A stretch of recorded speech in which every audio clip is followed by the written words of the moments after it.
자, 여러분 안녕하십니까. 이번 이야기는 시청자 아코님께서 찾아오셨습니다. 아코님의 이야기 바로 만나보도록 할게요. 안녕하세요. 아코님 안녕하십니까. 네, 다시 찾아온 아코입니다.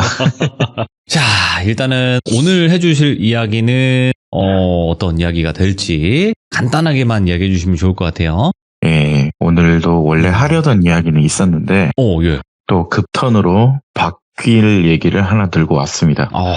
알겠습니다. 그러면 일단은 어떤 이야기인지는 또 아코님의 이야기는 들어봐야 돼요. 그죠? 그래야 되겠죠? 네, 알겠습니다. 그럼 바로 출발을 해보도록 하겠습니다. 렛츠가! 일이십니다. 아코요!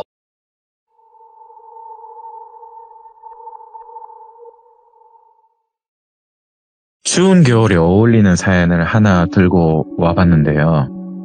산이랑 저 그리고 돌비 돌자 이렇게 4명이 네. 12월의 어느 겨울 울진으로 간 사건이 하나 있었어요. 이 사건의 부탁은 산이 큰형님의 간곡한 부탁이 있었고요. 중간에 두 손은 빼고 이야기를 들려드리도록 하겠습니다. 산이 큰형님께서 부탁을 앞에 하셨기 때문에 저희한테 큰 돈으로 당시에 100만 원을 주신 적이 있으세요. 오이구, 예. 간 김에 좋은 데서 자고 울진 대게도 먹고 와라 얘들아. 그리고 얘들아, 내 막내 동생 산이 잘 챙겨줘서 고맙고 형들이 못나서 동생한테 하지 말아야 될 부탁을 하고 니들한테 괜히 짐을 주는 것 같아 미안하다. 이 말씀을 큰형님이 하시더라고요. 산이 큰형님이 갑자기 그런 말을 하시니까 죽으러 가는 거 형 아닌데 왜 갑자기 그런 얘기를 하시는지 형 왜 그러세요? 라고 이제 제가 얘기를 했거든요. 이렇게 큰 돈 주면 놀다 오라는데 뭐 하루 이틀 가는 것도 아닌데 괜찮다고. 오히려 형님 괜찮습니다. 저희가 산이 잘 케어할 테니까 그렇게 말씀을 드렸음에도 불구하고 산이도 웃으면서 형 잘 다녀올게 괜찮다고 올해 연말 여행은 울진이다. 잘 먹고 올 거고 형 돈 고마워. 이렇게 저희가 형을 안심시키고 길을 떠났어요. 네. 이런 대화가 훈훈하게 오고 가며 울진을 출발을 했거든요. 참고로 저희 트렁크에는요. 취사 도구뿐만 아니라 산이가 준비하자는 물건들을 싣고 가고 있었어요. 첫 번째, 10kg가량 굵은 천일염. 그리고 어릴 때 저희들이 자주 가지고 놀던 초록구슬 아세요? 어릴 적 한 개에 뭐 10원 하던 구슬 있죠. 그 동그라미 안에 이렇게 여러 가지 네, 이렇게 문양 들어가 있는 거. 네, 요즘 애들은 모를 거예요. 몰라요. 구슬동자도 모를걸요. 예. 그럼요. 예. 그리고 제사 지낼 때 피우는 향들. 그리고 다이소에서 산 가위 5개. 노란색 노끈. 그리고 마지막으로 기름 1리터. 네, 이렇게 준비를 해둔 상태에서 저희는 울진을 가면서 휴게실에서 간식도 사 먹고 중간에 영덕을 강구항을 들려서 대게도 실컷 먹고 형님이 용돈 거하게 주셨으니까 울진을 그리고 도착을 했거든요. 정확한 울진의 주소는 말 못 드리는 점을 양해를 부탁드리고요. 거기는 유명한 계곡도 있어요. 울진은 바다도 있는데 우리가 가려던 어느 집의 목적지를 도착을 하고요. 거기에 계시는 주인분들과 인사도 이제 마쳤고 본격적으로 산이가 저희한테 시킨 일들을 시작을 했어요. 그때가 시간이 밤 11시쯤 일부러 그 시각에 맞춰서 저희가 도착을 한 거였거든요. 날씨는 영하권에 엄청나게 추운 12월이에요. 하지만은 산이를 제외한 저희 3명은요. 산이가 말한 대로 준비를 한 게 있을 거 아니에요. 이제 이리저리 저희가 시다바리 역할을 해야 되니까. 여름엔 오싹한 기운으로 춥지가 않는다면 오히려 이런 추운 겨울에는요. 긴장을 많이 하다 보면 추운지를 몰라요. 그럴 수 있어요. 저희는 당시 정말 긴장을 좀 한 상태였어요. 12시가 될 무렵 차 한 대가 들어오셨고 그 차에는 마찬가지 또 4명이 내리시더라고요. 그 중에 한 분은요.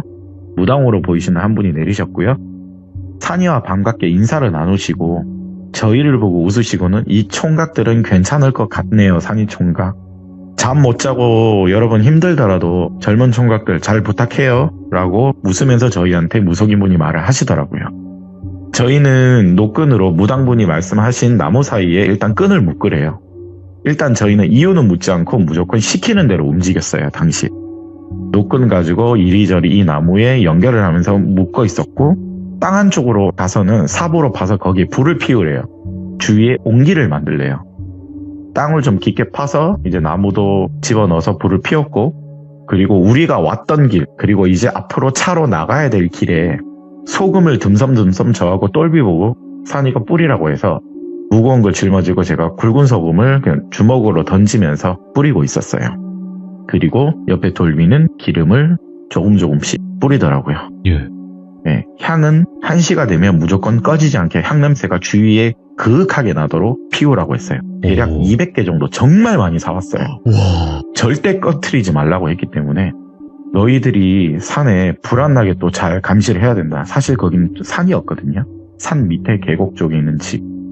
불 나면 큰일 나잖아요. 새벽 밤이고. 이렇게 부탁을 하곤 저희들이 각자 할 일을 하면서 새벽 1시가 되었을 때 본격적으로 무당분께서 북소리와 함께 손과 발에는 기름칠을 하면서 여러분들이 아시는 그런 구판을 벌이셨어요. 네.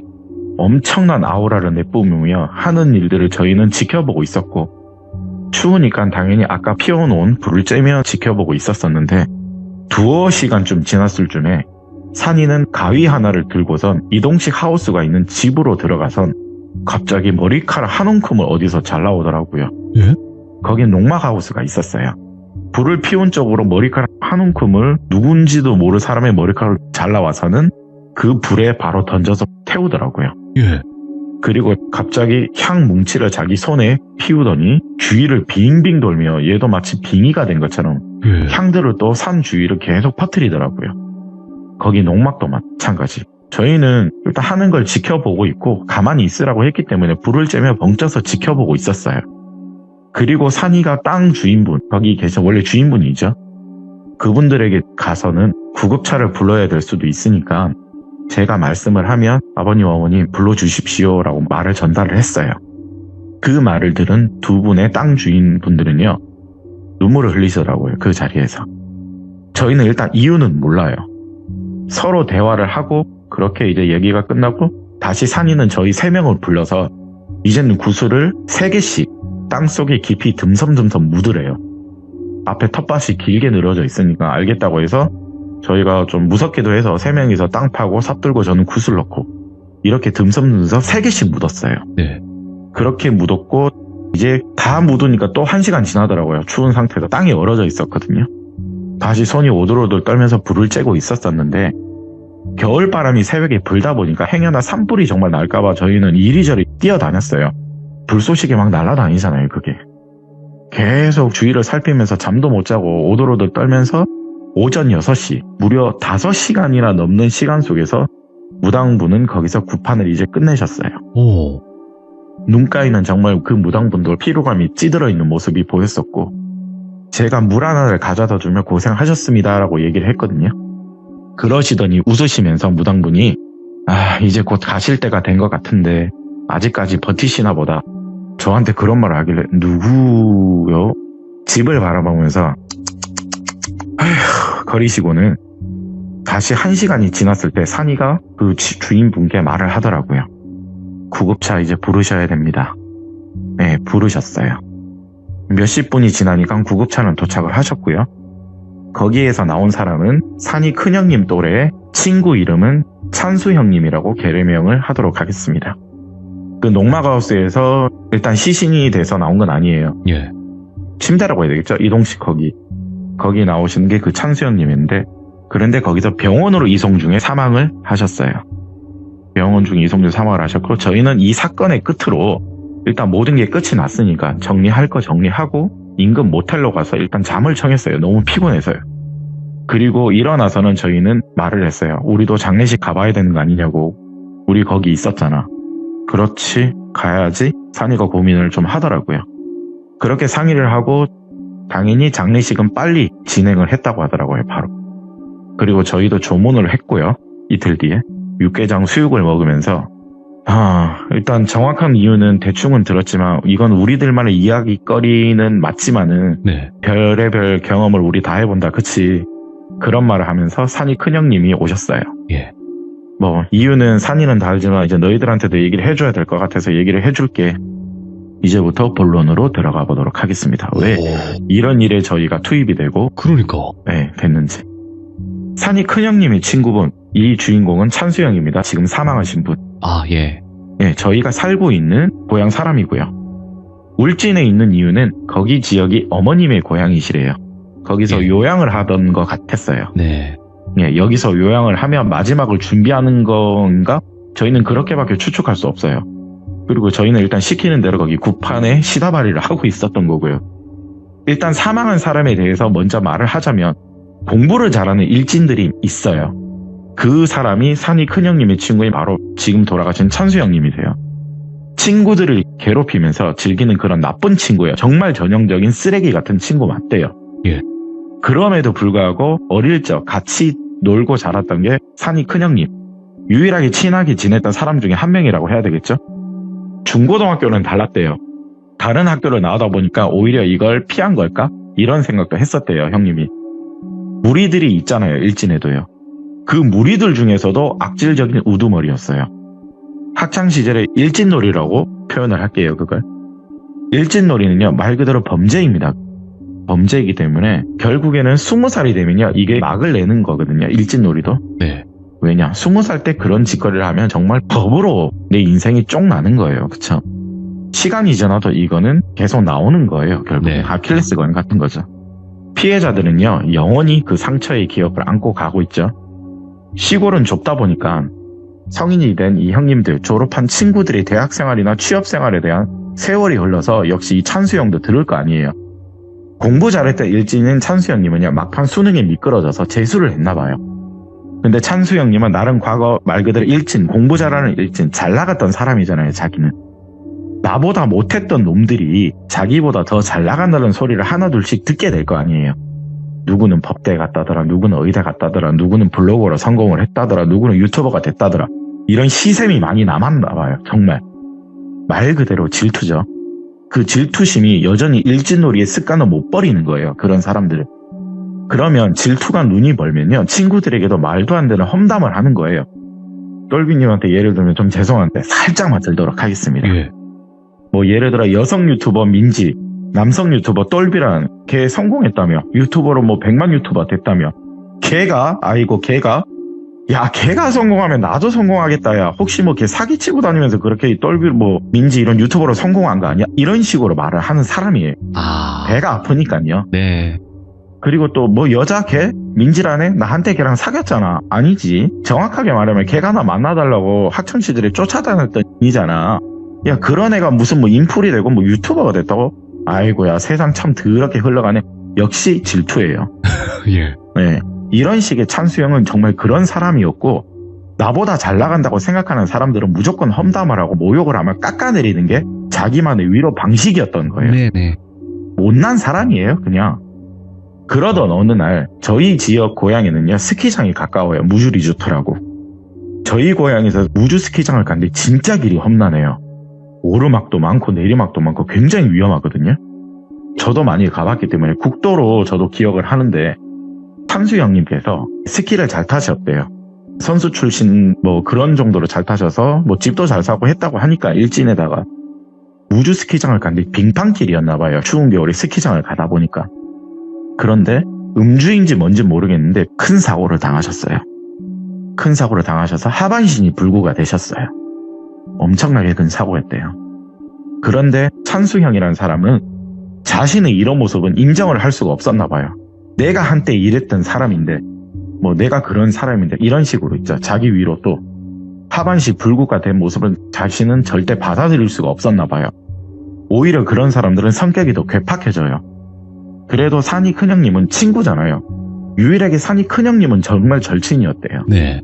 아무런 피해도 없고 왜 얘가 이렇게 됐나 좀 안타깝게 바라본 입장이셨대요. 저희 고향을 갈 때마다 산이 큰형님은 그래도 찬수가 걱정이 되니까 친구도 없고 자기라도 가끔 좀 놀러가고 그랬었거든요. 근데 역시나 항상 돌아오는 말은 나보다 더 못난 것들이 참 잘 산다니까 어이가 없다. 야 인생 참 불공평하지 않냐? 이런 말을 또 자주 했대요. 산이 큰형님은 그 당시는 레지라고 저는 기억을 해요. 의대 출신이시니까. 너 왜 그러냐 찬수야. 아직도 그러고 사냐. 우리 나이 이제 많이 먹을 만큼 먹었지 않느냐. 애도 있는 친구들인데 너는 왜 자꾸 여기에서 멈춰있냐 생각이. 예. 우리 어른이다. 그러지 마라. 나라도 너한테 정말 좋은 친구가 되고 싶어서 이런 말 하니까 오해하지 말라. 이런 말을 자주 했음에도 찬수 형님은 인정을 못하시면서 자기 신세 한탄을 표출해서 행동으로 보이셨어요. 하반신 불구가 할 수 있는 일은요. 예. 하루 종일 컴퓨터 게임밖에 없어요. 스마트폰이나. 그럼 그걸로 세상을 소통을 하는 거예요. 예. 뭐 하반신 붉으니까 말 그대로 스마트폰, 컴퓨터밖에 없다는 건 악질적인 악플러가 돼 있는 거예요. 요즘 잘 나가는 연예인들 누구냐? 아, 요즘 잘 나가는 블로그 이런 사람이네? 이런 여자 인플루언서는 뭐냐? 못생겼는데? 또 이런 유튜버는 왜 100만 유튜버야? 이런 사람들을 타겟으로 또 자기만의 위로를 하고 있는 거예요. 예. 네. 그리고 잘 나가는 친구들 유튜브가 있어요. 저희 고향에 유명한 분 또 몇몇 계시거든요. 우리 똘비님도 마찬가지 너무 유명한 분이시고 끊임없는 상처를 주는 악플 짓거리를 하고 있는 사람 중에 한 명이래요. 네. 이런 찬수 형님들의 형제분들이 있으실 거 아니에요. 오빠, 형, 그러지 마라. 왜 그러냐고. 왜 그렇게 사냐고. 나중에 문제되면 어떡하냐. 이런 말을 해도 찬수 형의 대답은 나 같은 불구를 어떻게 구속시키겠냐고. 괜찮아. 그리고 내가 하는 추측 생각 이거 진짜일걸? 딱 이 관상이 그래. 이는 딱 봐도 남자 많아 보이고 또 뭐 이런 애는 인기도 없어야 되는데 참 운 하나 잘 뭐 만나가지고 성공한 것 이런 식으로 자기만의 상상을 자아내고 그게 맞다는 신념을 가지고 있어요. 항상 내 생각은 옳다. 예. 틀린 적이 없다. 자기 위로죠 역시나. 그게 우리가 보면 악덕 방식의 못난 거예요. 맞죠. 예. 그럼에도 불구하고 벌은 받나 봐요. 큰 문제가 하나 터졌어요. 정말 큰 사건이 하나 터졌는데 어떤 유명한 블로거 분이 이 형님을 고소를 하셨어요. 악성 댓글과 모욕적인 허위사실 유포로 고소를 당하셨거든요. 참고로 여러분들 사실을 유포를 하더라도 이게 모욕이 되면 그게 법적으로 처벌을 받습니다. 사실 적시 명예훼손이라는 게 있으니까요. 그렇죠. 여러분 이건 꼭 참고를 하셔야 됩니다. 맞죠. 가족들한테 하소연을 하며 이거 해결해달라고 떼를 쓰셨대요. 그 나이 처먹고. 안 좋은 일은 연달아 또 터졌대요. 보통 하나가 오면 둘도 오는 법이에요. 찬수 형님께서 저희 고향 친구들 마찬가지 험담을 했다고 했잖아요. 거기에는 유명한 인플루언서도 있고 유튜버도 계셔요. 역시나 그게 분노가 표출이 되셨나 봐요. 여럿이서 모여서 고소를 진행을 했대요. 또 그 새끼 하반신 붉고 나발이고 그냥 걔는 사람들한테 상처 줘도 돼? 그렇게 역시 고소가 여러 방면으로 들어오셨나 봐요. 그리고 또 하나가 들려온 게 과거 고등학교 때 일진이라고 제가 말씀드렸었죠. 성추행 사건도 있었나 봐요. 아이고, 예. 네, 여러 방면으로 3아웃이 된 거예요. 예. 안 좋은 일이 여러 개 터지다 보니까 거기서 이 찬수라는 형님도 멘탈이 약간 나갔나 봐요. 기어서 하반신 붉으니까 기어서 베란다로 기어갔나 봐요. 그리고 베란다로 올라가서 찐을 하셨어요. 그런데도 불행인지 다행인지 빌라가 4층인가 봐요. 목숨은 건지셨어요. 하지만 떨어지는 과정에서 머리가 먼저 떨어졌는지 뇌를 심하게 다친 상태에서 이제는 눈만 깜빡이는 또 작은 소리만 낼 수 있는 그런 반불구 상태가 됐나 봐요. 전체적으로. 그리고 또 집은 좀 사는 편이라서 그래도 미운 놈도 자식이라고 태어난 이후에는 집에서 부모님들과 형제들이 또 부양을 했나 봐요. 예. 간호를 하고. 이렇게 되면 가족들의 고통은 더 배가 되겠죠. 또 이런 상태에 고소를 받았다 하더라도 쉽게 말씀드리자면 여러분 여러 방면에 이게 고소가 들어왔다고 말씀드렸죠. 이런 상태이기 때문에 기각이 될 수밖에 없잖아요. 그쵸? 피해자가 저 상태면요 법으로는 할 수 있는 게 없어요. 그냥 뭐 어떻게 보면 피해자분들은 사과받지 못하고 상처를 안고 가는 거죠. 고소를 했음에도 불구하고. 그런데 이제 어느 날 산이 큰형님께서 그래도 유일한 친구라고 생각하시고 계시잖아요. 학창시절에 나한테는 그래도 좋은 친구였는데 다른 친구들 눈치를 좀 보면서 몰래 가끔씩 고향에 가시면 찬수 형님 집에 갔나 봐요. 부모님은 사실 무슨 죄예요. 그쵸? 부모님 좀 신경이 쓰여서 그렇게 가끔씩 뭐 선물을 사들고 갔다고 하는데 어느 한날 명절 시즌에 찬수 형님께서 형님을 놀러와서 보시고는 입술을 파르르 떨리셨대요. 말은 못하세요. 오. 이제 정상이 아니니까요. 근데 무엇인가 말을 하는 것 같았대요. 그래서 산이 큰형님이 귀를 갖다 댔대요. 입에다가. 근데 거기서 뭐라고 얘기를 했냐면 죽이죠 제발 죽이죠 이걸 정말 빨리 하셨대요. 죽이죠 이런 식으로 산이 큰형님 귀에다가 하는 말이 죽이죠 찬수야 주기죠? 주기도문? 형님께서 주기도문 이어달라고 찬수야 읊어달라고 얘기를 하니까 입술을 파르르 떨면서 귀에다가 다시 갖다 대셨어요. 왜냐 아닌 것 같아서. 근데 다시 주기죠. 정상이 아니라고 말씀드렸잖아요. 경상도 분들은 이게 아마 눈치채셨을 거예요. 주기조는요 죽여달라는 거예요. 죽이봐. 약간 사투리 있죠. 경상도 전라도는 바로 알아들으실 거예요. 이거는 죽여달라는 거예요. 죽이봐라 이런 식 있죠 사투리. 찬수 형 죽여달라고 이 말을 하니까 찬수 형이 눈을 엄청나게 깜빡거리면서 그게 대답이라는 걸 신호를 보내셨어요. 그거에 놀란 산이 큰형님께서는요 찬수 형이 부모님께 말을 할 거 아니에요. 어머니 아버지 지금 얘가 주기조라고 하는 거 맞죠? 이 말을 하니까 찬수 형님 부모님께서는 아니 그런 말 한 적이 없는데 주기도문 아니야? 우리도 주기도문을 알고 있었는데 우리 아들이 저렇게 천벌받는 게 이제 죄를 뉘우치고 주기도문 외워달라는 줄 알았다. 근데 자기를 죽여달라고 한다고? 예 어머님 이거 지금 주기조입니다. 주기도문 아니에요. 우리 불교인데 왜 주기도문을 말하는지 의아했대요. 그리고 왜 죽여달라는 거야? 우리 아들 왜 그래? 미운 자식도 부모님한테는 소중한 자식이잖아요. 그 말씀에 오열을 하셨어요. 어머니 찬수가 죽여달라고 합니다. 오열을 하시면서 울고 계시는데 거의 식물인간의 상태가 된 친구가 죽여달라고 하니까 산이 큰형님 입장에서는 엄청나게 충격을 받았다고 하더라고요. 예. 혹시 몰라서 이후에 찬수형 부모님께서 산이 큰형님께 전화를 했었대요. 내가 아는 무당분을 한번 불러봤대요. 정말 이 말이 맞는지 궁금했대요. 이젠 병적으로는 불구의 식물인간이라고 표현해도 다른 게 없죠. 그런 상태니까 혹시나 해서 무당을 불러봤대요. 이걸 맞는지. 근데 그게 무당을 정확하게 부른 게 아니라 산이처럼요 귀신을 보는 지인분이 있었나 봐요. 그런 사람을 불러서 찬수형을 보게 한 적이 있는데 네. 거기에서 했던 말은요 부모님을 더 충격적으로 만들었다고 하더라고요. 말씀을 하시기로는 아이고 이미 명을 다해야 할 사람이 왜 목숨이 붙어 있어서 이렇게 살고 있습니까? 죄송한데 여기 아들 죽어야 되는데 지금까지도 살고 있는 겁니다. 아이고야 여러 사람 죽이는 못된 짓 많이 하셨구만. 장기간 병간화 하신 분들 가족들을 위해서라도 이제는 보내주는 게 낫지 않겠습니까? 그 말을 부모님께 하니까 노발대발 하시겠죠. 죽어야 된다고 하니까. 왜 자꾸 그런 소리를 하냐? 왜 그런 말을 하냐? 정확한 건 저도 모르겠습니다. 사실 저는 무당도 아니고 그나마 영적인 눈으로 보는 것 뿐인데 근데 제 눈에는 너무 좀 공포스럽게 보이네요. 한을 많이 사니까 사실 행동들이 보셨네요.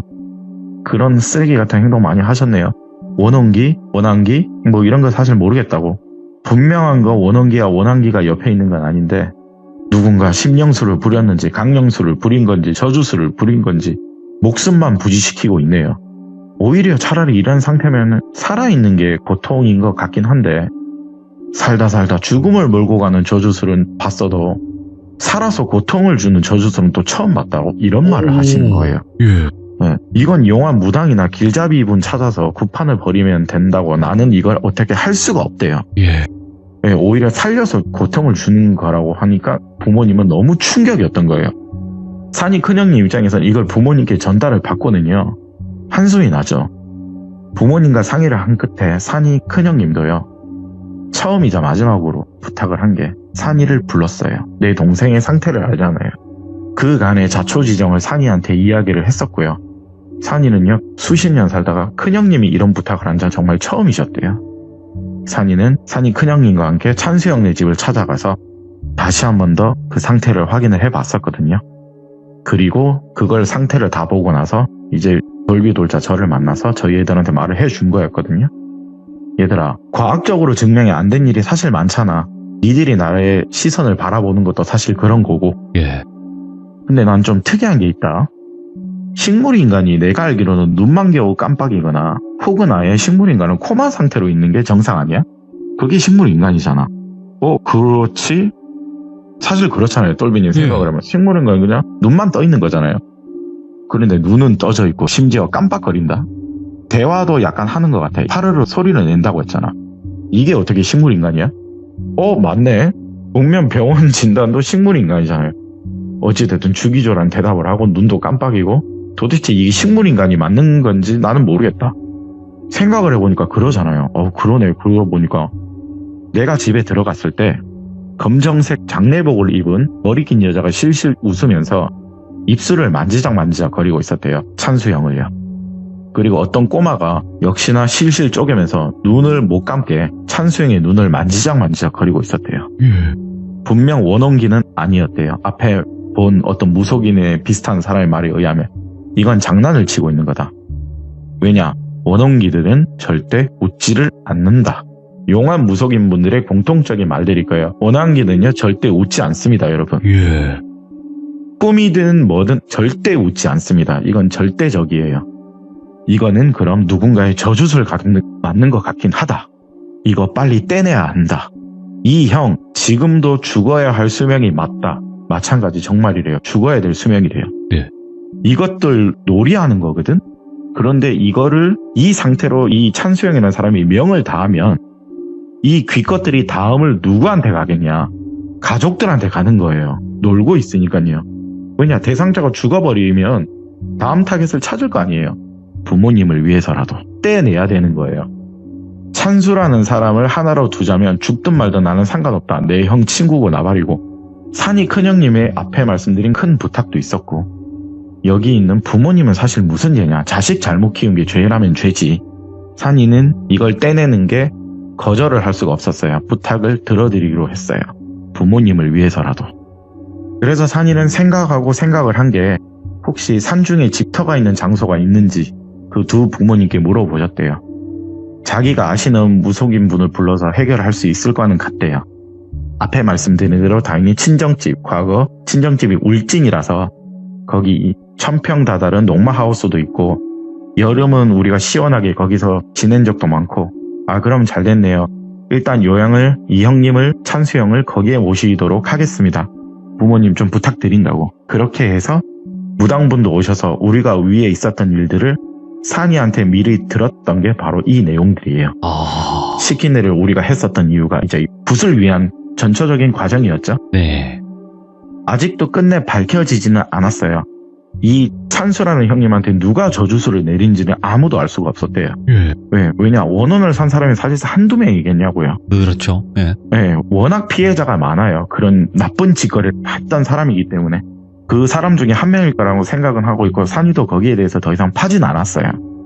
그런데 여기서 좀 특이한 건요, 그 찬수형이라는 사람을 괴롭히는 귀것은요 2명이었어요. 네.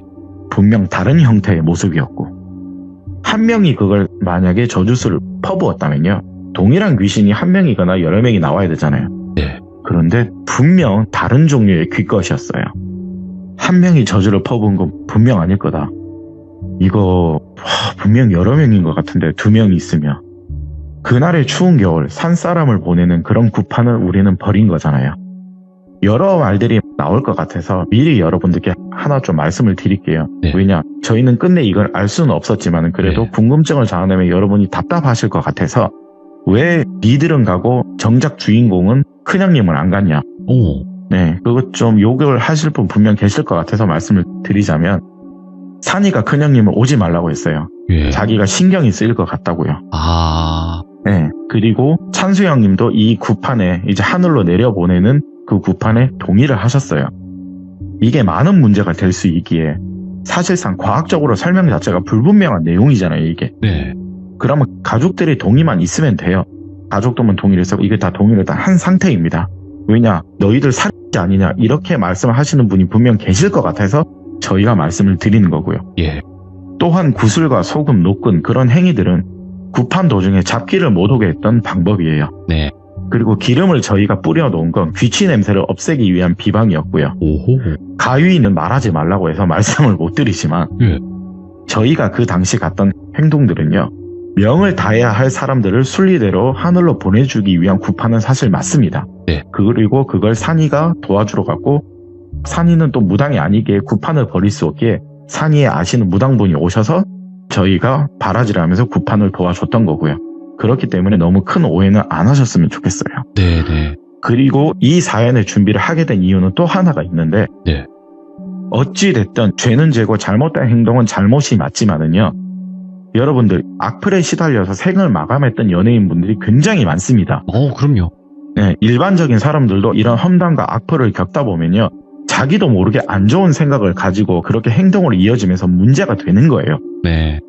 여러분이 지금 시청하고 있는 우리 돌비 공포 라디오도 마찬가지. 우리 돌비님은 대중들에게 인기가 있는 분이십니다, 여러분들. 그래도 간혹 상처받는 댓글이나 악플을 보면요, 돌비님마저도 마음이 아프기 마련이에요. 어이구. 예. 네, 그런 나쁜 신념은 버리시길 바랍니다, 정말. 네. 이번 사연을 제가 준비하면서 많은 생각을 했던 게 바로 이 부분이라서 제가 급턴으로 산이와 함께 사연을 바꾼 거고요. 네. 말 한마디의 상처는요, 당신은 재미로 던질지 모르지만 당사자는 크게 받아들여지는 거예요. 그리고 부메랑처럼 그 찬수 형님은요, 당연히 죽어야 될 사람이에요. 따지고 보면요. 상처를 주면요, 부메랑처럼 돌아옵니다. 네. 저는 그 말씀을 드리고 싶었고, 오늘은 저희가 급으로 준비했던 겨울의 추운 사연을 제가 준비를 해봤습니다. 지금 아코님께서 말씀하신 이 부분 자체는 진짜 사회적인 문제 수준이라고 저는 이제는 생각을 해요. 그렇지만 또 한 가지 저도 이 직업을 하면서 수많은 이제 뭐 악플러라고 하죠. 네, 악플러 분들을 많이 만나면서 느낀 거는 누군가는 그렇게 남을 험담을 하면서 뭐 재밌고 뭔가 스트레스를 풀거나 이럴 수 있겠지만 한편으로는 누가 나 좀 멈춰줬으면 좋겠다라고 생각하고 있진 않을까? 라는 생각까지 들어요. 저는 이제는.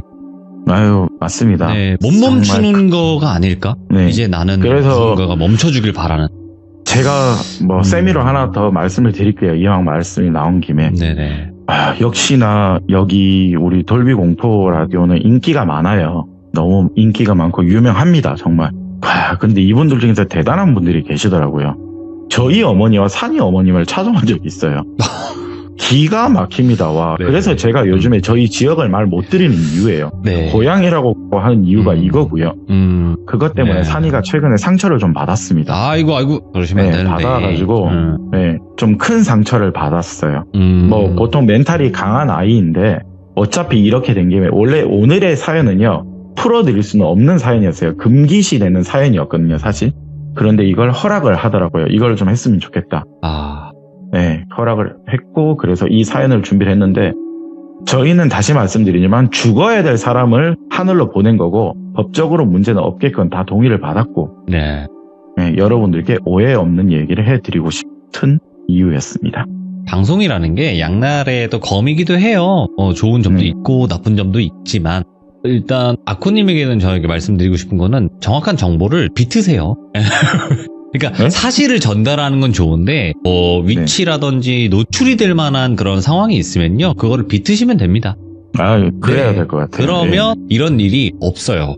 네, 하지만 이제 실화를 전달을 하다 보면 또 지역이 나올 수도 있고 뭐 특정이 될 수 있을 만한 그런 포인트들이 나와요. 근데 그게 이제 그거를 노리고 계신 분들도 분명히 없지 않아 있으니까 그거를 조금만 비튼다면야 뭐 문제되는 선은 없을 거라고 저는 생각을 하기 때문에 앞으로는 그렇게 해주시면 될 것 같습니다. 그래야 될 것 네, 같습니다. 조심하도록 하겠습니다. 네, 고맙습니다. 네, 감사합니다. 네, 고맙습니다. 예전에는 여러분들 뭐 이런 인터넷 쪽에 관련된 이런 남을 뭐 비방한다든지 뭐 비하한다든지 이런 개념이 많이 적었어요. 그래서 직접 면대면을 마주쳐야 좀 뭐 누군가를 욕을 할 수 있었지만 지금은 그런 시대가 아니라 내가 방구석에서 누군가를 비난하고 욕을 할 수 있는 시대가 된 겁니다. 그렇기 때문에 조금 더 뭐 죄책감이라든지 이런 게 덜어지면서 아님 말고 이런 식이 굉장히 많은데 오늘 아코님께서 또 중요한 말씀 해주신 것 같고요. 우리 또 시청자분들도 우리가 비록 인터넷 세상에서 이렇게 만나고 대화하고 글을 쓰는 거지만 한 번 더 생각을 해서 글을 작성을 하면 더 좋은 세상이 오지 않을까? 이런 생각을 하면서 오늘의 이야기 또 마무리해 보도록 하겠습니다. 감사합니다.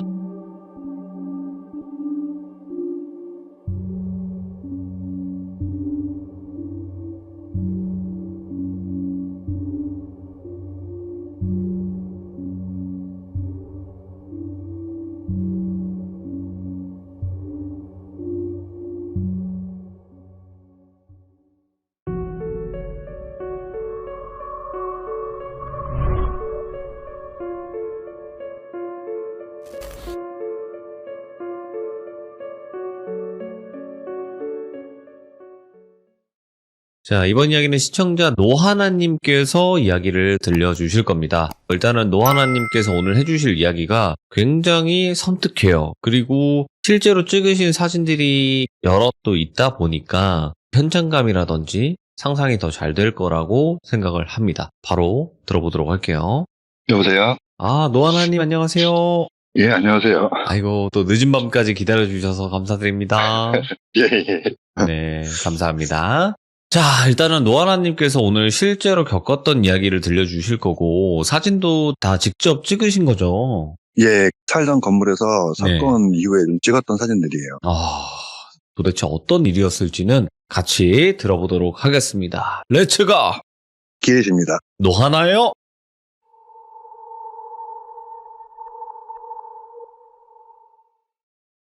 이 사건이 한 2019년 정도 겨울쯤에 있었던 사건인데, 얼마 안 됐네요. 예, 얼마 안 됐어요. 이 사건 시작을 어떻게 얘기를 해야 되냐면, 건물이 복도가 환기가 전혀 창문이 열 수 없는 그런 구조예요. 옥상만 열 수 있고, 그 다음에 아래 출입구만 열고, 중간은 다 통유리밖에 없어서, 그러니까 어느 날부터 이 건물에서 조금씩 이상한 냄새가 나더라고요. 근데 이 건물이 원래 좀 청결한 건물이라고 보기 좀 어려웠는데, 이 냄새가 점점 심해지고, 평소에 좀 보기 힘들 정도로 큰 파리들, 등에 금색 칠되어 있는 그런 파리들이 때려 보이기 시작하더라고요. 근데 그 냄새가 심해졌을 때는 어느 정도였냐면은, 된장에 버무려 놓은 생선이 썩은 느낌? 예. 제가 그 냄새를 맡으면서 뭔가 좀 이상한 느낌은 받았는데 설마라고 생각을 했어요. 근데 어느 날 우리 와이프가 그때 이제 물류에서 밤에 일을 하고 아침에 퇴근을 했었는데, 아침에 퇴근하더니 나보고 오빠 건물에 큰일 났나 봐 그러더라고요. 그래갖고 무슨 일인가 하고 나가봤는데 처음 봤어요. 하얀 가운 입은 국가수 사람들하고, 그 다음에 소방서에서 온 사람들하고 경찰들이 건물 안에 쫙 깔려 있는 거예요. 그 건물에 사는 사람도 들어갈 때 경찰이 어느 정도 신분 확인을 하고 들여보내주는 그런 상황이었거든요. 예. 여기 이게 무슨 일인가 해서 궁금해서 봤는데, 저희가 살던 그 건물이 이제 없어졌으니까 제가 이제 뭐 헛소리로 말을 해도 상관이 없어요. 네. 402호였는데 저희 왼쪽으로는 401호, 그리고 그 밑에 내려가는 계단이 있고 그 옆에가 끝에 409호였어요. 예. 그러니까 이제 옆에 집이죠. 그 앞에서 경찰들하고 소방관들이 문을 따려고 막 애를 쓰고 있더라고요. 이게 경찰들이 사건이 뭔지는 얘기를 안 해주잖아요. 이게 처음에 무슨 일인가 이러고 내려가니까 국가수 사람이었나가 소방수 사람이었나가 얘기를 해주더라고요.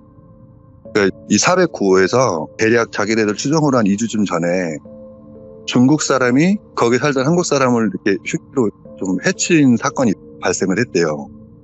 근데 문이 안 열리니까 그 소방서에서 소방관들이 그 문을 따고 있는 중이었던 거예요. 그래서 그 얘기를 듣는데 제가 왜 되게 섬뜩했냐면은, 제가 약간 오지랖퍼예요. 한 대략 2주쯤 전에 와이프 일 나가고 저 혼자 집에 있는데 새벽 한 2, 3시쯤에 성인들 싸우는 소리를 들었어요. 예. 그래서 짜증나는 것보다 걱정이 돼서 말려야 되나 하고 나가보려다가 그날따라 왠지 귀찮더라고요. 네. 그래서 잠잠해지겠지 하고서는 말았는데, 좀 있다가 문 쾅 닫고 도망가는 소리를 들었거든요. 그러고 조용해져서 뭐 지나갔나 보다 했는데, 그게 그 사건이 있었던 날이었던 거예요. 그 새벽에. 만약에 제가 참견을 했으면 그 흉 들고 도망가는 사람이 저를 안 놔뒀겠죠. 목격자니까. 예. 그게 너무 소름이 돋는 거예요. 그러고서는 와이프한테 그 얘기를 했더니, 오빠 이제 앞으로 참견하지 마라, 그런 얘기 하고 있다가 결국은 한참 만에 그 문을 땄어요. 근데 문을 따니까 문고리 있던 곳에 구멍이 생기잖아요.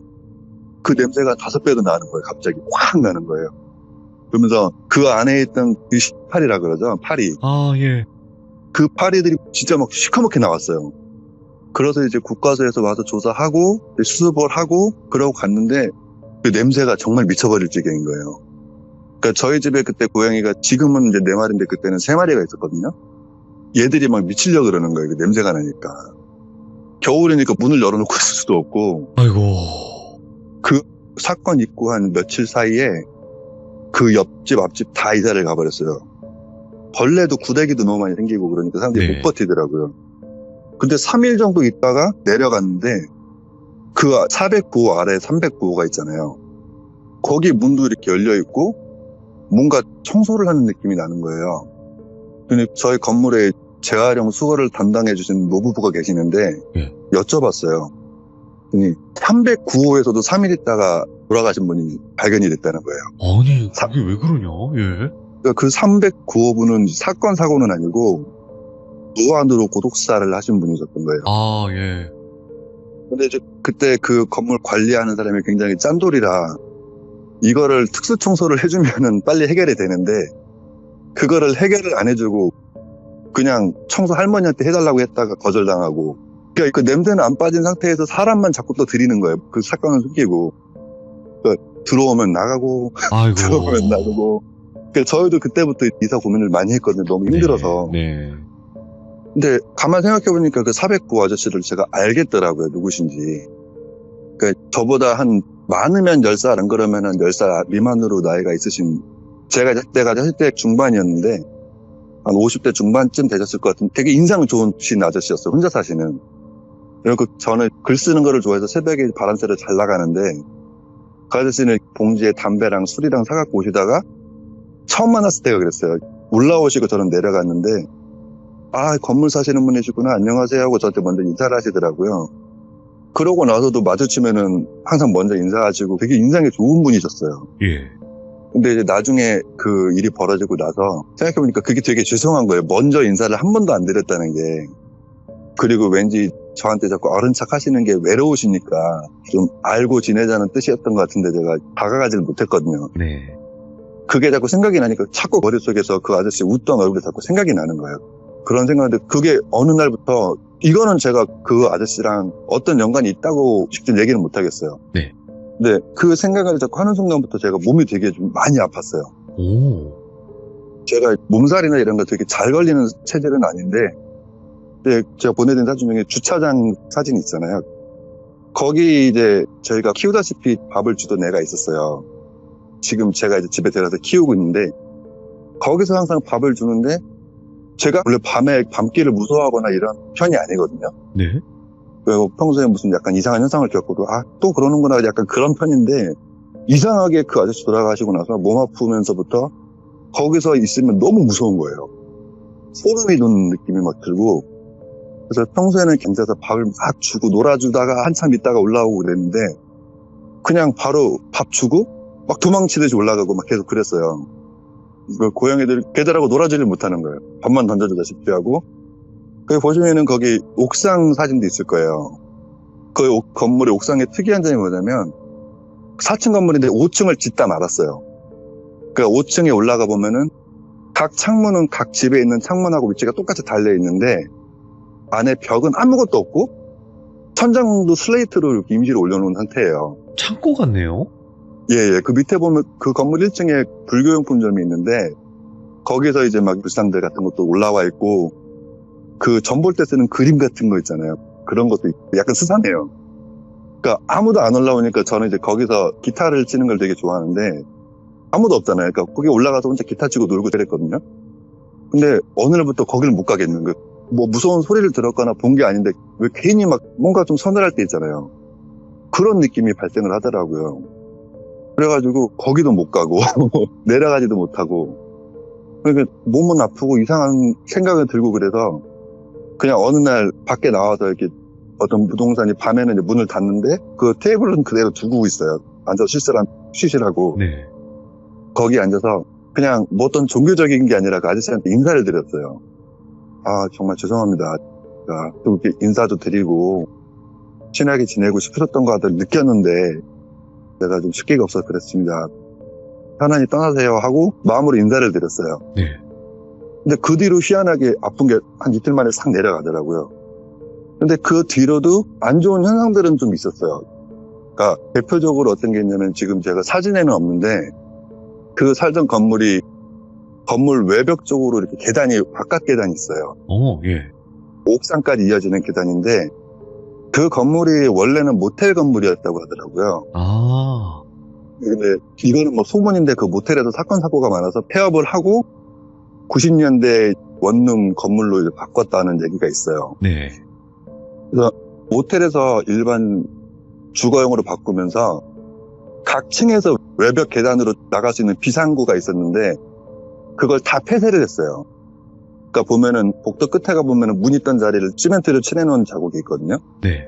그러니까 1층에서 만들다만 옥상으로 가든가 옥상에서 내려오든가 하지 않으면 사람이 다닐 수가 없어요. 근데 그 1층에서부터 한 2층 중간까지는 불교용품점에서 내다 놓은 쓰레기가 엄청 많았거든요. 네. 사람이 올라갈 수가 없어요. 그리고 옥상은 제가 잠가놔요. 불안해서. 그 사람이 다닐 수가 없잖아요. 근데 어느 날 이렇게 고양이들 밥 주고 마음으로 아저씨한테 인사드리고 나서 좀 편해지고 나서 이렇게 밥을 주고 막 애들이 뛰놀길래 조금 떨어져서 봤는데 옥상에서 뭔가 느낌이 이상해서 이렇게 쳐다봤어요. 계단 쪽을. 근데 되게 빨리도 아니고 일부러 약간 눈에 띄려고 그런 것처럼 한 2, 3초 있다가 까만 그림자가 싹 숨더라고요. 근데 왠지 아저씨가 쳐다보시는 느낌이다라는 느낌이 드는 거예요. 괜히. 그러니까 무섭진 않고 뭔가 하실 말씀이 있는 것 같은 느낌. 약간 그런 느낌이 들었어요. 네. 그런 적도 있고 그 아저씨 돌아가신 집이 결국은 한 두세 번 사람 불렀다가 다 나가서 비어 있었는데 싹 치웠단 말이에요. 건물 바깥쪽에서 보면 중앙에 동그란 형태의 유리가 있는데 그 유리에 그 아저씨 모자가 있는 거예요. 다 치웠는데. 근데 그 모자가 낮에도 보이고 밤에도 보이고 어떤 때는 또 안 보여요. 없어요. 예. 근데 근데 그게 치우지 않아서라고 생각하기 이상했던 게 그 중앙에 실내기가 있었거든요. 그 둥그런 창에. 실내기 왼쪽에 있다가 어느 날은 오른쪽에 있다가 어느 날은 실내기 위에 있다가 이러는 거예요. 그래서 이거는 좀 뭔가 좀 이상하다. 그런 느낌이 많이 들기 시작했어요. 예? 그리고 한 2주, 3주간을 계속 좀 시달린 거예요. 그런 뭔가 느낌에. 네. 한 번은 제일 무서웠던 게 이제 아저씨한테 마음에 인사드리고 몸 좀 편해지고 마음이 약간 가벼워졌다고 생각을 해서 제가 저녁이 아니라 밤 한 10시? 조금 이제 어두워지기 시작할 때 그 옥상에서 바깥 창문을 보면서 기타를 치고 있었어요. 네. 조용히 기타를 치고 있는데 사람이 올라오는 소리가 들리는 거예요. 그러니까 그 올라올 수 있는 길이 건물 안쪽으로 올라오는 길하고 밖에서 올라오는 길이 있잖아요. 바깥 외벽 쪽으로. 이제 어디로 들어왔는지 모르겠는데 사람이 들어온 느낌이 나는 거예요. 딱 돌아봤는데 우리 그 건물 관리인이나 청소한 아저씨가 가끔 올라올 때가 있어서 예. 그분들인 줄 알았어요. 기타를 치다가 뒤를 딱 봤는데 어떤 군복 바지 스타일의 그 건빵 바지 있잖아요. 현장 근무하시는 분들이 많이 입는 옷. 아, 예? 그런 거 입고 약간 후줄근한 티 입으시고 모자를 쓰고 있는 아저씨가 그러니까 제가 앞쪽 창문으로 도로를 보고 기타를 치고 있었는데 반대쪽으로 뒷건물이 보이는 창문에 서서 밖을 이렇게 내다보고 계시는 거예요. 네. 근데 할아버지는 아니고 관리인도 제가 잘 아는데 관리인도 아니에요. 그래서 무슨 공사 관련해서 오셨나 하고서는 신경을 안 쓰고 그래도 저는 좀 이상했던 게 뭐냐면은 네.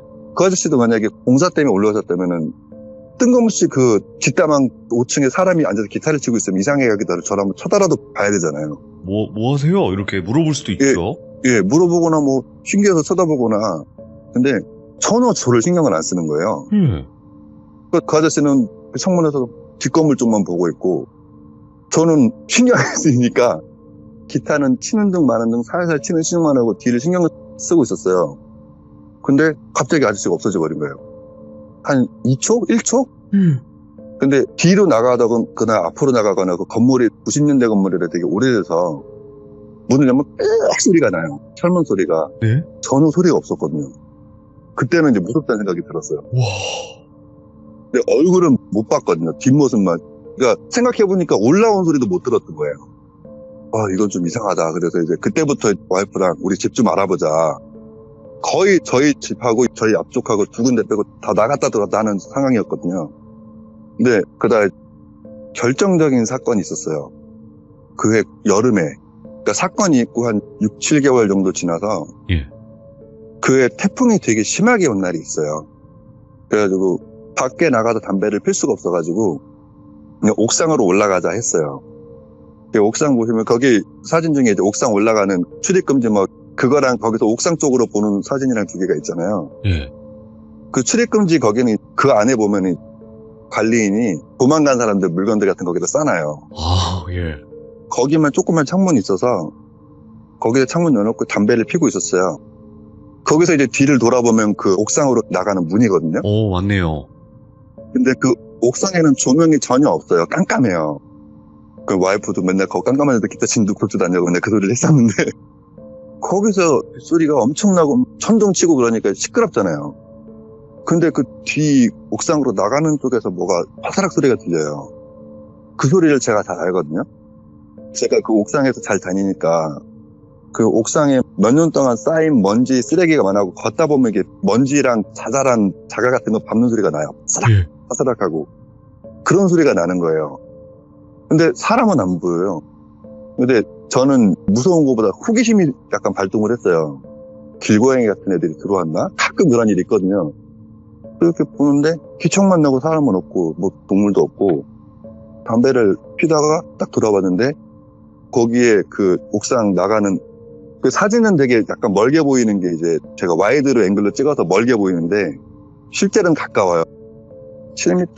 7m도 아니야. 5m, 3m 될 건데 빨간 점 2개가 이렇게 보이는 거예요. 그 옥상 나가는 문, 그 어둠에서. 처음엔 저게 소화전인가? 그렇게 생각했는데 소화전이라고 그게 너무 작고 생각해보니까 소화전은 거기서 안 보여요. 거기서 옆으로 비껴 있는 거예요. 그래갖고 그게 뭐지 하고 이렇게 쳐다보는데 그 빨간 게 약간 커지는 거예요. 약간 많이 커지는 건 아니고 약간 커지더니 이게 어둠에 점점 익숙해지잖아요. 사람이 깜깜한 데를 쳐다보고 있으니까 사람의 실루엣이 보이더라고요. 그러니까 그 2개가 눈이 있는 자리인 거예요. 빨간 점 2개가 깜빡이지도 않고 쳐다보고 있는데 딱 그때 드는 생각이 차베쿠 아저씨다라는 생각이 딱 들더라고요. 그래서 저는 이제 처음에는 뭐 무서워서 도망가겠다 하다가 예. 왠지 그냥 도망가면은 따라올 것 같은, 붙어서 집으로 따라올 것 같다는 생각이 드는 거예요. 예. 그래서 인사를 드려야 되나? 어떻게 달래드려야 되나 그 생각을 했어요. 근데 이렇게 쳐다보고 있으니까 저한테 다가오지도 않고 멀어지지 않고 계속 저를 보고 계시더라고요. 고민을 하다가 그냥 얼떨결에 제가 한 생각이 그냥 그 자리에서 이렇게 허리를 숙여서 장례식장에서 인사드리듯이 예. 인사를 드렸어요. 근데 제가 어디서 무속인 분한테 들었던 얘기가 제가 이제 좀 약간 그런 걸 잘 겪거든요. 예. 무속인 분한테 들었던 얘기가 네. 귀신을 보면 말을 걸지 말라고 하시더라고요. 그렇죠. 절대 말 걸지 말라고. 그럼 따라다니던가 아니면 계속 찾아올 거다. 네. 그런 얘기를 들었던 기억이 어렴풋이 나서 고개 숙여서 인사만 드렸어요. 그랬더니 한참 쳐다보다가 싹 사라지시더라고요. 그러고서 이제 집에 와서 우리 와이프는 겁이 굉장히 많아요. 그런 귀신 이런 거. 그래서 얘기도 못하고 혼자 끙끙끙 앓은 거예요. 근데 이게 점점점 선명하게 나타나시고 가까이 오시니까 이제 저도 좀 무섭잖아요. 저한테 원한이 있어서 오는 건 아닌 것 같은데 잘못하면 붙을 수도 있을지도 모르겠다라는 약간 그런 막연한 두려움이 생긴 거예요. 그래서 며칠 한 2, 3일 있다가 그 건물 옥상으로 올라갔어요. 그 아저씨가 평소에 막걸리를 자주 사서 들고 다니셨거든요. 그 막걸리랑 담배를 들고 옥상에서 간단하게 제를 드려야 되겠다는 생각을 했어요. 인사를 드려야겠다. 예. 옥상 위치상 409호 위에 있잖아요. 거기를 가서 담배를 올리고 막걸리를 올리려고 생각을 하고 있는데 거기 보시면 이제 담배 사진 있죠. 누가 벌써 그 409호 윗자리에 담배를 올린 거예요. 그것도 한두 진짜? 번이 아니고 예. 그 담배꽁초가 그 담배를 올렸던 흔적이에요. 그러니까 누군가가 한 거죠? 예, 그러니까 다른 사람들도 저처럼 무서운 걸 겪었다는 얘기죠. 보시면은 담배가 다 색깔이 달라요. 그러니까 먼저 했던 게 있고 좀 있다가 2번, 3번 정도 나서 담배를 올렸던 것 같아요. 그리고 그 옆에 이제 사진에 안 나왔는데 막걸리 이렇게 찐득하게 마른 자국도 있고 했거든요. 나만 겪는 게 아니구나라는 거 그때 알았어요. 그래서 저도 이제 그 담배를 싹 치우고 똑같이 그 자리에다 담배랑 막걸리를 올려드렸어요. 근데 되게 신기했던 게 뭐냐면 제가 올린 담배가 바닥에 놓으면 잘 안 타는 그런 종류예요. 그런 처리가 돼 있는 담배인데 네. 쑥 빨려 들어가는 거예요, 2개가. 그때는 너무 놀랐어요. 이게 그냥 꾸준히 타는 게 아니라 담배를 필다 보면 불꽃이 빨개졌다가 좀 흐려졌다가 하잖아요. 그렇게 변화가 오는 거예요. 그리고 벽에 기대는 넘어지지도 않고 그렇게 쑥쑥 들어가더라고요. 그래서 거기 바닥에서 절을 할 수는 없으니까 인사를 2번 드리고 그러고 내려왔어요. 근데 희한한 게 뭐였냐면은 저희가 그때 당시에는 형편이 그렇게 좋은 편이 아니어서 네. 집을 저희가 가진 재정 안에서 구하기가 쉽지가 않았어요. 근데 그러고 나서 한 2주인가 있다가 와이프가 우연히 다땡이 있잖아요. 네. 그거에서 너무 우리가 찾는 조건하고 맞는 집이 보인 거예요. 거기다가 요즘에 이제 반려동물 키우다가 막 엉망진창으로 해놓고 나간 사람들이 많다 보니까 다들 반려동물 안 된다고 돼 있는데 그 부동산에 올라와 있는 그 매물에 집주인이 개를 키워서 반려동물 환영인 거예요. 예. 그래가지고 지금 건물로 왔거든요. 네. 인사드리고 2주 만에 구한 거예요, 갑자기. 그렇게 해서 이제 그 아저씨는 인연이 끝났구나라고 생각을 했는데 제가 아까 마지막에 사진을 추가로 2개를 보내드린 게 있잖아요. 그걸 왜 보내드렸냐면 그게 이제 한 2-3달 안에 생겼던 사건이에요. 예. 옥상에서 찍은 사진 있죠? 약간 흐리게 좀 잘못 잡힌 거. 제가 지금 있는 건물 옥상은 트여있는 공간이거든요. 밤이나 새벽에 혼자서 글 쓰거나 담배 피우려고 자주 올라와요. 예. 담배를 피다가 오른쪽을 딱 봤는데 그 태풍 불던 날 옥상에서 까만 그 실루엣으로 보였던 그런 얼굴 같은 게 진짜 코앞에 있는 거예요. 너무 놀랐어요, 그때는. 코앞에 있는데 그때는 이제 눈에 빨간불은 안 들어있고 약간 뻥 뚫려 있는 느낌? 그래가지고 그 사진을 딱 찍었는데 계속 앞에 계셨거든요. 근데 사진이 왜 그게 흐리게 나왔냐면 그 까만 얼굴에 핀트를 맞췄는데 초점이 거기에 잡히면서 사진에 안 나오고 주변만 흐리게 나와버린 거예요. 그래서 초점이 이렇게 나가버린 거예요, 사진이. 이제 그 사건이 있고 불과 한 2-3주쯤 전에 또 옥상에서 이제 담배를 피고 내려가는데 거기 보면 제가 그림으로 사람을 그리는 거 있잖아요. 네. 그게 이제 그렇게 정면에서 본 건 아니고 담배를 피우고 내려가는데 대각선으로 이제 그 옥상 출입구가 보일 정도로 내려가 있는데 머리 위가 찌릿했어요. 진짜 갑자기 누가 신호를 보내는 것 같이 찌릿하는 느낌이 나서 예. 이렇게 올려다 봤는데 딱 제가 그렇게 까맣게 그림으로 그린 것처럼 까만, 여기는 이제 튀어있으니까 밤에도 약간 밝거든요. 예. 근데 까만 외형이 손가락으로 이렇게 문틈 잡고 이렇게 나를 내려다보는 게 딱 보이더라고요. 그렇게 2번을 겪고 나니까 저는 약간 뭐가 불안하냐면 409 아저씨와 연이 안 끝난 것 같은 느낌이 또 드는 거예요. 네. 따라오셨다는 느낌이. 그래서 얼마 전에 그 건물을 한번 찾아가 봤어요. 예. 찾아가 봤는데 없어져 버렸더라고요, 건물이. 홈으로 저희가- 떠나는 거예요? 예, 그러니까 저희가 나오기 전에 그 건물 주인이 바뀔 거라는 얘기는 들었거든요. 근데 알고 보니까 그 건물뿐만이 아니고 그 뒤에 뭐 다른 원룸 빌라들 몇 개랑 그 옆에 있던 호텔까지 다 산 거예요. 그 건물 산 사람이. 그래서 그거를 다 헐고 큰 건물을 올리고 있더라고요. 그래서 뭐 어떻게 인사드릴 방법도 없고 지금은 그런 상태예요. 또 언제 뵐지 몰라요. 와. 근데 제가 무서워하지는 않는 게 회를 가신 적은 한 번도 없거든요, 저한테. 네. 근데 대화를 할 수가 없으니까. 그렇죠. 왜 오시는지 궁금하고 풀어드리고 싶은데 알 수가 없으니까 그게 되게 답답해. 지금도 약간 그래서 밤에 혹시 오셨나? 이런 상황이에요, 지금. 그러니까 대부분 이 정도의 일을 겪으신 분들이 내가 무언가를 해줘야 된다라는 생각을 대부분 한단 말이에요. 예. 근데 함부로 하시면 안 되는 게 이거 한번 해서 만약에 천도나 어떤 좋은 일이 일어났어요. 그러면 굉장히 다행이긴 하죠. 하지만 그러면 다른 귀신들 다 따라와요. 그런 얘기도 들었어요. 네. 하지 말라고도 하시더라고요. 근데 저는 자꾸 나타나니까 어떻게 될지 모르겠는 상황이 돼버린 거지, 지금. 아, 이거 제가 봤을 때 제 소견으로는 노하나님께서 무당이나 이런 개념이 아니시잖아요. 네. 그냥 완전히 일반 분이신데 괜히 그런 거에 잘못 엮였을 때는 그거 나중에 감당이 안 될 수도 있어요. 그래서 그냥 모른 척 지나가라는 말이 괜히 있는 건 아니거든요. 그렇게들 많이 얘기하시더라고요. 그냥 외면하라고. 와. 근데 희한한 게 그 터라는 게 있는 것 같아요. 제가 살던 건물이 주변이 사건 사고가 유난히 많았어요. 그런 것 같네요, 보니까. 그 예전에 유명했던 사건 중에 하나가 모텔에서 네. 20대 남자가 50대 여성을 해친 사건이 있었어요. 오. 그거 되게 뉴스 크게 났었거든요. 네? 네. 그 지금까지도 둘이 무슨 관계냐 그것조차도 못 밝혔어요. 남자는 체포가 됐고 그 여성분은 돌아가셨는데 남자는 연인 관계라고 하고 남편은 그럴 리가 없다고 하고 막 약간 그런 사건인데 그 사건이 제가 409 아저씨 사건 났던 건물에서 10m도 안 떨어진 모텔에서 일어난 사건이에요. 아, 동네 자체가 조금 그렇네, 진짜로. 예, 그래서 그것도 제가 이렇게 편의점 가다가 이렇게 들것에 실려 나오는 걸 봤거든요. 그러고 그 아래 여관에서도 2번이나 스스로 좀 삶을 포기하신 분들이 2번이나 발생을 하고 동네 자체가 약간 그래요. 근데 지금은 이제 그 동네는 벗어났는데, 네. 여기서도 자꾸 오시네. 그러면 일단은 노하나님 귀신을 원래 봐오셨던 게 아니라 거기서만 처음으로 보시고 느끼신 건가요? 좀 보는 편이에요. 그러니까 명안 있는 분들처럼 되게 자주 봤다 그런 건 아닌데, 다른 사람들이 뭐 평생에 한 번 봤다 그러면 저는 한 10대 반 정도? 예전에 어머니가 되게 오래전이긴 한데 20살, 21살 때 제 점을 보러 자주 다니셨어요. 사주를 예. 보러.